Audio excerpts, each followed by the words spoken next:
Listen up, all SoFi investors and all SoFi future investors, because I got something really special for all of us. And if you're invested in Tesla or Lucid, Bitcoin or Ethereum or Shiba Inu, then you definitely need to listen, because you and I are about to get some amazing info about SoFi. So without any delay, let me play the recording, and then we are going to break it down to what is being said in the recording. As a quick reference, this is a recording where Bloomberg did a roundtable with few analysts, and they broke down their research on various companies. I will play the part for SoFi, and please note this is audio only, so I will be off the camera and you will see a still image of SoFi's website, but listen to the audio. So let's get to the audio. Over to you, Julie. Great, thanks, Mandeep. So SoFi is the first neobank or online-only bank to go public, and it's really, we think, the one that most challenges the traditional banks.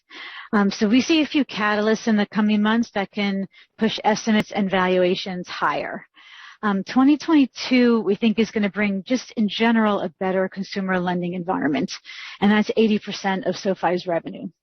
Plus, it's the only neobank with a true super app, right, that serves up all major financial services in a mobile, integrated way.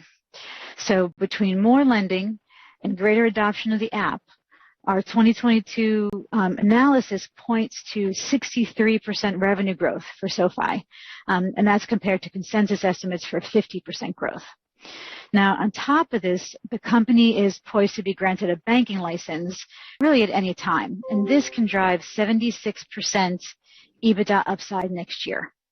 So considering these better fundamentals and then the trading multiples of some mobile financial, fintech, and bank tech peers, we think SoFi stock is undervalued by 15 to 25%.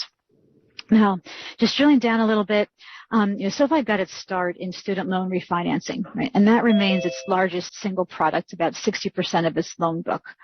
The business has suffered, though, since the pandemic because the government deferred student loan repayments. But this moratorium is poised to end in January, so refinancing demands will return.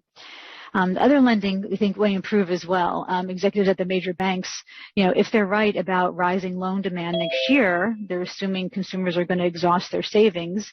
SoFi already has momentum here.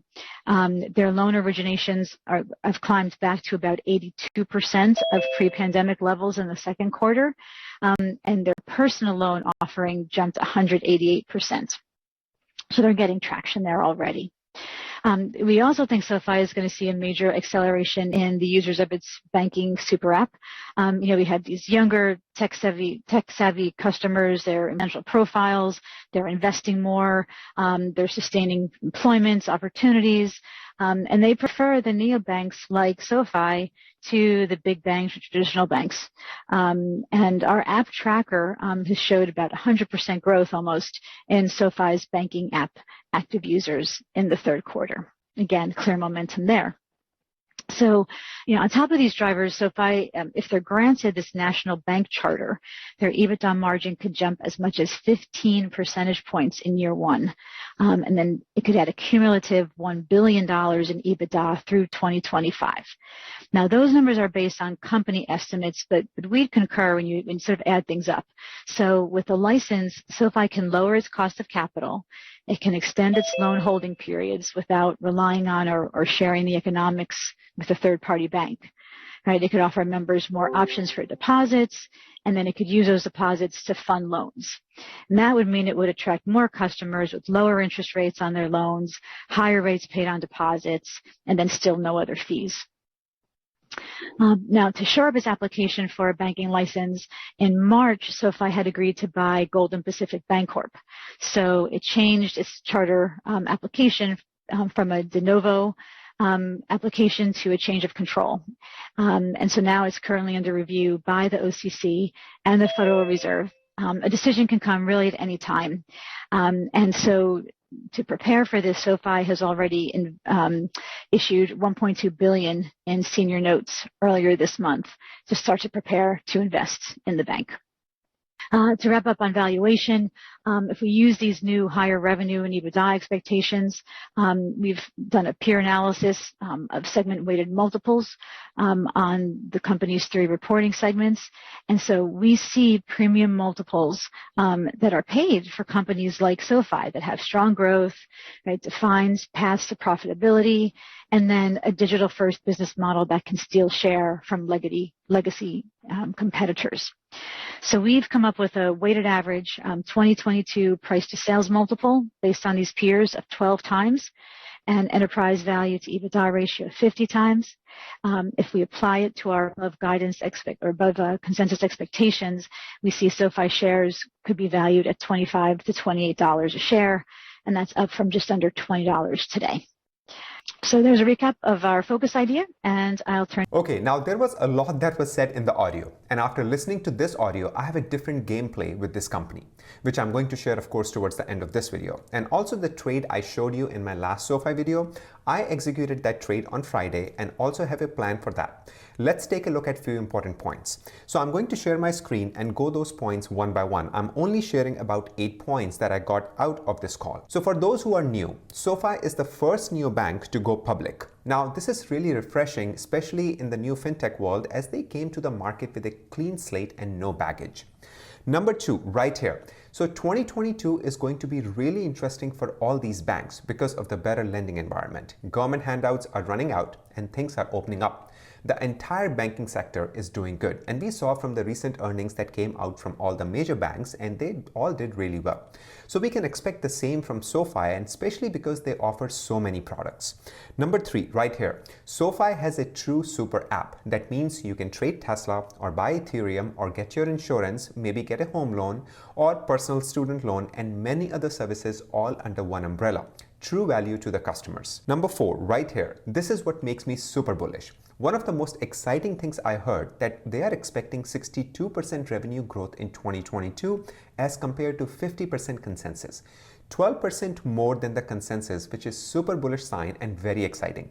This means we are looking over 1.5 billion in revenue in 2022 from a company who will be doing close to just $1 billion this year. I say just because of the growth that they have in 2022. In my personal opinion, we are going to see a lot more from SoFi in 2022, not just 62%.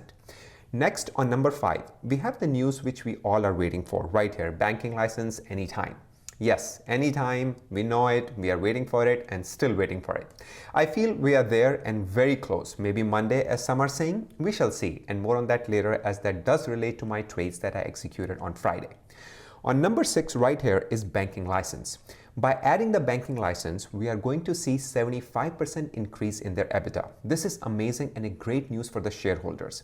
See what happened with Lending Club. And by the way, some commented that I was so wrong on my comparison with Lending Club and SoFi, but what I said in that video was that Lending Club is doing well and great company, but not exciting for me personally, as I look for a lot more catalyst and who they serve.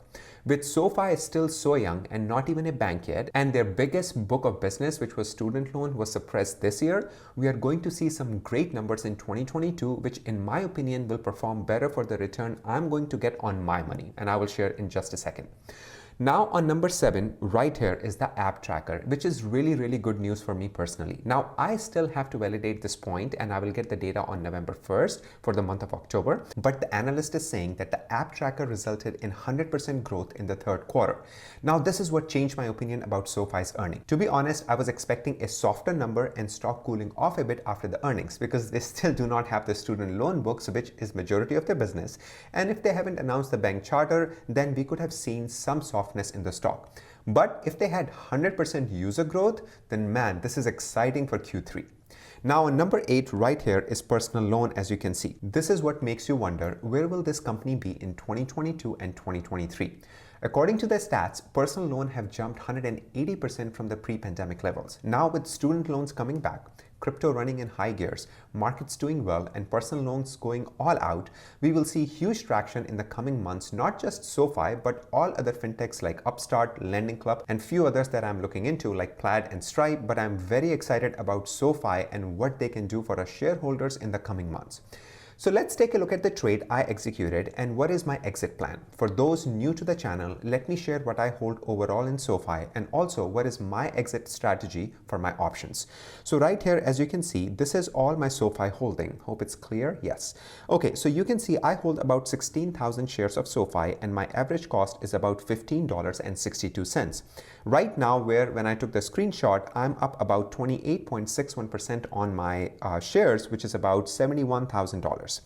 Along with that, I have 10 April 17 5 calls right here, which I'm up about 66% or about $2,000 on those. Then I have 100 December 2023 puts that I sold. So basically for 15 strike price, and on that, I'm up about 41%. And then this is the trade, I'm actually going to highlight it here. This is the trade that I executed on Friday. So I bought 50 calls, as you can see over here, for $30 strike price for January 2024. And then I sold 50 puts for 25 strike price for the same January 2024. So that gave me, of course, a net. I wanted to get at least $34,000 for it to play this trade to kind of bank that much money. But I ended up settling for about like $25,000 because I saw the way the stock was moving and I didn't want to wait till Monday. So I executed this trade on Friday. So right now, this is what I'm holding. Now, as the analyst predicted that the stock could see about $25 to $28 after the bank charter news and of course if we see good earnings. I feel SoFi's social sentiment is really high. So if the stock goes up to say $30, I would say next week, if they announce bank charter, this could very well happen. And of course, after the earnings, if they announce both of those things together, and if the earnings were good and the bank charter news was also there in the earnings, then we could see the stock go up to about $30 right here, as the analyst was expecting between 25 to 28. I could see the price hit $30 at that news or on that event. So if that happens, then this is what I'm planning on doing. I will get out of these calls right away as soon as if it hits $30 or if it hits even $28 because I have about 17.5 calls. I will get out of these calls. Then along with that, I'm holding on to these puts. I'm not gonna get off to these puts until I'm up about 70% over here. Currently I'm 41%. When I'm up 70%, I will get out. And $15 is not a bad price if I have to buy 10,000 shares of SoFi in December of 2023 for $15. And because I got paid $6.06 for it, my cost would be around $8.50 per share. I would absolutely gladly buy 10,000 shares of SoFi at that price. So I'm gonna continue to keep this open. I'm going to actually get out of my calls for January 2024 $30 call because the extrinsic value that I'm going to get on this call will be huge for this run up versus a year or year and a half run up from that. So I feel that in my opinion, again, my opinion only and entertainment purposes only, this will serve me really well for the next run up for bank charter or the earnings news, and I will get out of those 50 calls making over 100% or maybe more depending on where the stock is.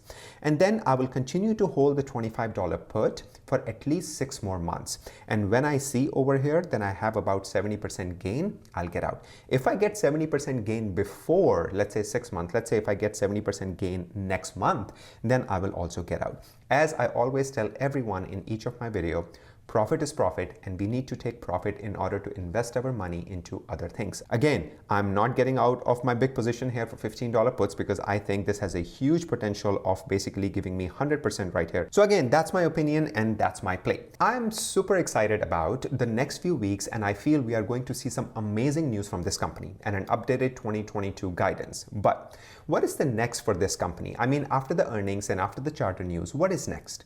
What I feel is that we are going to see few new analysts that is going to start covering SoFi that is going to be super exciting for us investors because we know what analyst coverage does to new companies like SoFi.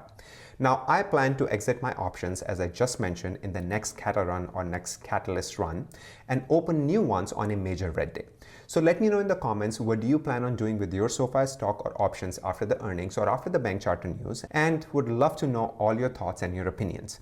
Now, with the price target of $25 to $28 that was mentioned in the audio, I feel the social catalyst is huge for SoFi, and we are going to see that sentiment push the stock a bit further than $25 to $28. I hope you enjoyed the video and got something out of it. If you liked it, then please click the like button, and if you're new, then consider subscribing. As always, an absolute pleasure to share all of this with you.